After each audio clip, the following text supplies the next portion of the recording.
esta línea de tiempo sobre lo que es la historia de la vida religiosa a través de los siglos. Para ello voy a iniciar acá con el siglo I.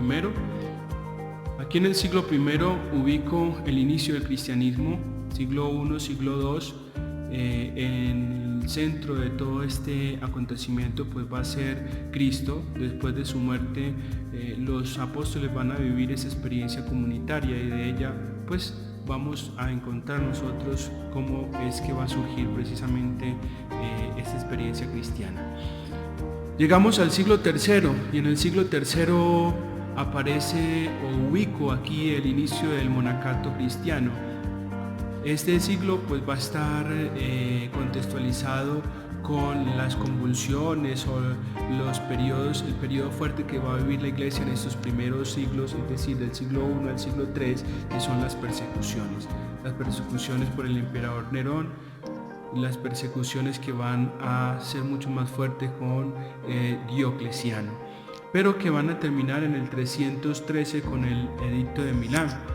En esa experiencia que viven los cristianos, surge precisamente el monacato cristiano y surge después de esta paz que viven, de esta tranquilidad que se vive con el Edicto de Milán.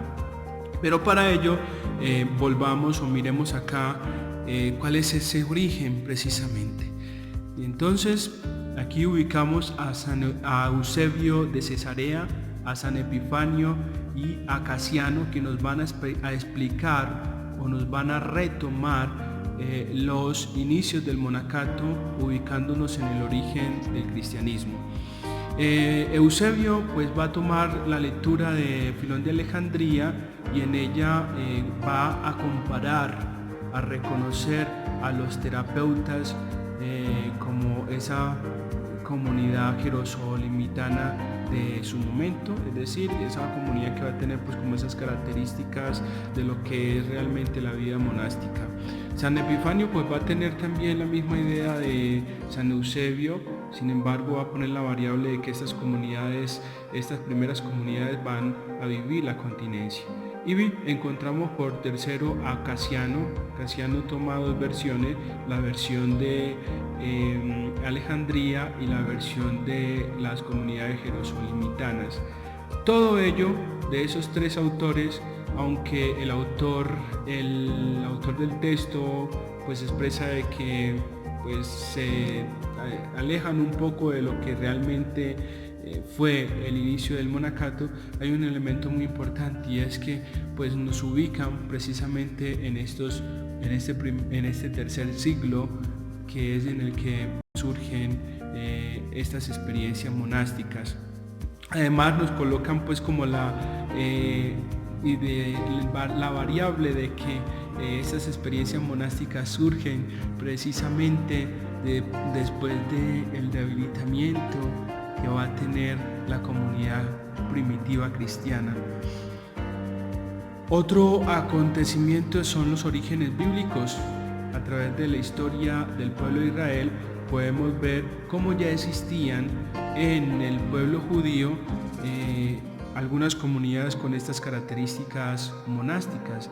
Entre ellos tenemos los nazareos, las comunidades proféticas, los recabitas, los asideos, los asenios, los terapeutas, que es la comunidad que va a referirse San Eusebio. Siglo III, siglo IV, en este siglo encontramos el surgimiento del ascetismo como esa búsqueda de la purificación del espíritu. Entonces aparece San Antonio el Grande, quien recibe el honor de San Atanasio como el primer monje en haberse adentrado en la soledad del desierto. Con Atanasio pues también se va a generar el surgimiento eremítico de aquella experiencia que más adelante vamos a mirar pues cuáles son esas comunidades que surgen con esta experiencia. Siglo IV, siglo V, entonces en este siglo ubicamos el paso del ascetismo al monacato, aunque el documento no es muy claro en definir este paso, pues sí vamos a encontrar una característica muy importante de ello, y es que los monjes los vamos a ubicar en el desierto. Entonces aquí encontramos la experiencia que viven los monjes en el desierto en Egipto, en Siria, en Palestina.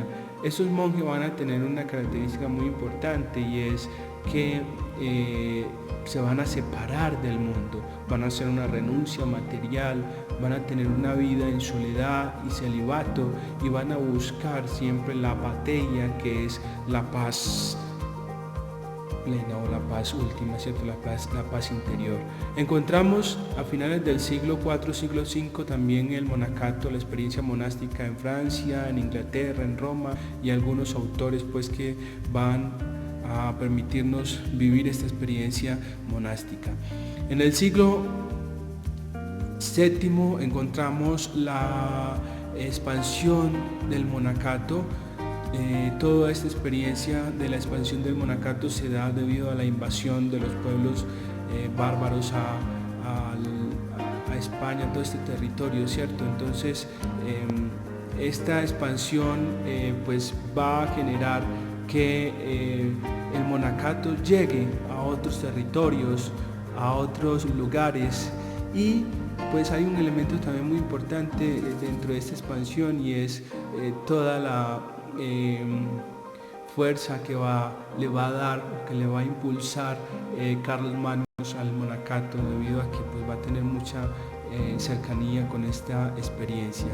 Esta experiencia pues también le va a dar a los monjes pues algunos poderes políticos, lo cual va más adelante en el siglo X, siglo XI va a generar algunas reformas monásticas. Entre ellas encontramos las establecidas por San Benito de Aniana, quien quiere volver a los orígenes de San Antonio Abad.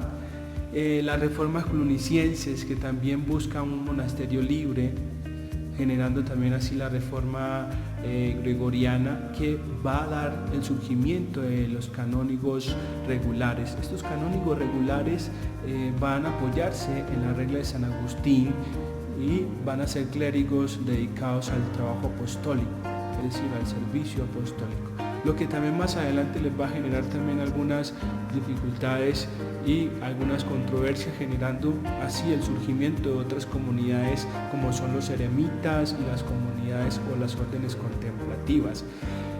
Encontramos el siglo XII. En este siglo aparecen las enfermedades, las epidemias, y hace que surjan las comunidades hospitalarias. Entre ellos tenemos los hospitalarios del Espíritu Santo, los hospitalarios antonianos.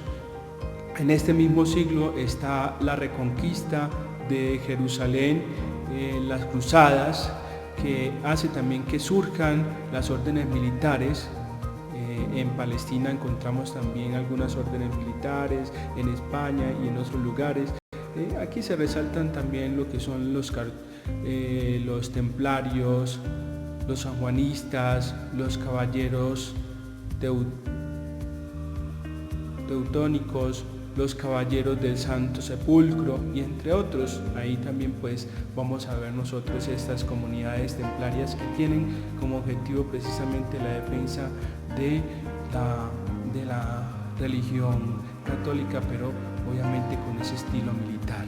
En el siglo XIII encontramos el surgimiento de las órdenes mendigantes, esto debido al contexto social que se estaba viviendo en aquella época, que era el surgimiento del feudalismo, una fuerte o una gran expansión urbana. Todo esto hace que se genere un choque entre los componentes sociales, culturales y religiosos, es decir, la iglesia también empieza a llenarse de mucha riqueza. Esto hace que algunas comunidades pues comiencen a buscar una vida mucho más desde la pobreza, desde el ideal de Cristo, ¿no?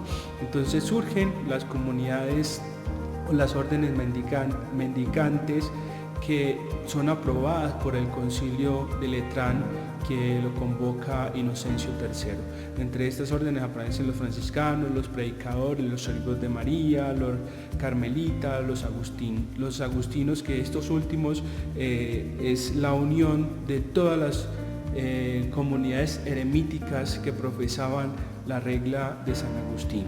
En el siglo IV encontramos una ruptura entre el imperio y la iglesia, muy importante porque debido a esta ruptura pues hay un resquebrajamiento de la vida cristiana. Es decir, entonces se presenta una rivalidad doctrinal entre las órdenes mendicantes. Esto hace que pues entre franciscanos y dominicos pues hay una cierta rivalidad a nivel doctrinal. Surge a partir de esta experiencia que se vive en este momento la Devotio Divina, que es un movimiento generado por Gerardo Groth, quien busca precisamente esa renovación espiritual, ¿cierto? Esa reinterpretación de toda la vida cristiana a través de una renovación espiritual. Encontramos en el siglo XV, de que también se genera, debido a todas esas experiencias, una necesidad social, una necesidad de volver a los evangelios, de volver a esas primeras comunidades cristianas, como lo decíamos. Entonces aquí se presenta la reforma parcial de las órdenes mendicantes y monásticas, donde surgen los hermanos y las hermanas de la vida en común. Estos surgen como un intento de recuperar la vida apostólica, es decir, aquella experiencia que vivían los primeros apóstoles, ¿cierto? De poner todo en común, de vivir ese ideal de Cristo. También encontramos en esta época las órdenes dedicadas a la enseñanza, a la educación. Entre ellos están los escolapios, que son la primera y la principal orden pues, que se dedica a la enseñanza. Los barbabitas, los somasco, los jesuitas y los padres doctrinales. Seguimos. En el siglo XV, siglo XVI, hay un acontecimiento muy importante y es el descubrimiento geográfico. Se descubren nuevos territorios. Entonces esto lleva a la aparición de las órdenes de clérigos regulares que van a tener como objetivo la evangelización. Entre ellos tenemos los teatinos, los barbabitas, los somascos y la Compañía de Jesús, que va a tener una fuerte, pero una gran influencia en la dinámica de la iglesia. Inclusive van a hacer un tercer voto, que es la obediencia al Papa. Se generan en este mismo siglo nuevas persecuciones nuevas preocupaciones por los enfermos, por las enfermedades que de pronto en ese momento se están viviendo, surgiendo así las órdenes hospitalarias. Otras, entre ellas pues está la orden hospitalaria de San Juan de Dios, en esta orden hospitalaria estaban los clérigos regulares, quienes eran ministros de los enfermos. En el siglo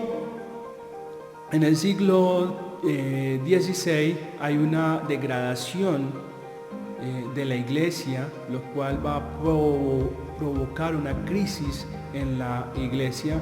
Esto lo vemos nosotros cuando se genera el concilio ecuménico.